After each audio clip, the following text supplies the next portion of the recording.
আসসালামু আলাইকুম দর্শক মণ্ডলী।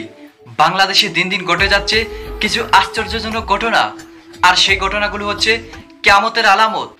আর সেই ঘটনা ঘটিয়ে যাচ্ছে কিছু মানসিক রোগে আক্রান্ত কিছু লোক। কিছুদিন আগে একজন যুবককে দেখা গিয়েছিল, সে কিনা কবরের মধ্যে বিশেষ সুবিধা নিয়ে 10 ঘন্টা জীবিত ছিল এবং সেখানে গিয়ে সে অনেক এন্টারটেনমেন্ট করেছে, সেখানে গিয়ে ভিডিও ধারণ করেছে। একবার ভাবুন তো, সে কবরের মধ্যে গিয়েও এরকম ফুর্তি আমেজ করেছে।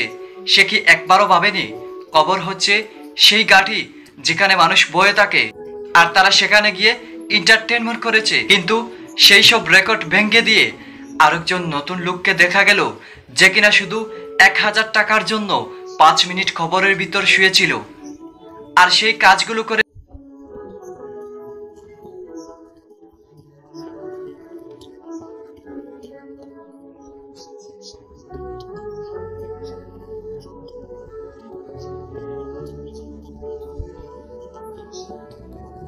তাদের আশেপাশের কিছু লোক তারা বলেছে এই ব্যক্তিকে 1000 টাকা দিব সে যদি 5 মিনিট কবরের ভিতর থাকতে পারে।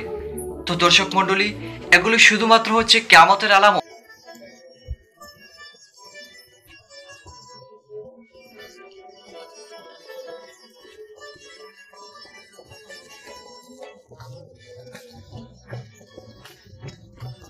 এই কাজগুলো করে যাচ্ছে কিছু অমানুষ লোক।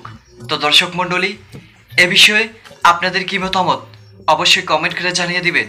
আর চ্যানেলে নতুন হয়ে থাকলে চ্যানেলটি সাবস্ক্রাইব করে রাখুন। তো ভালো থাকুন, সুস্থ থাকুন।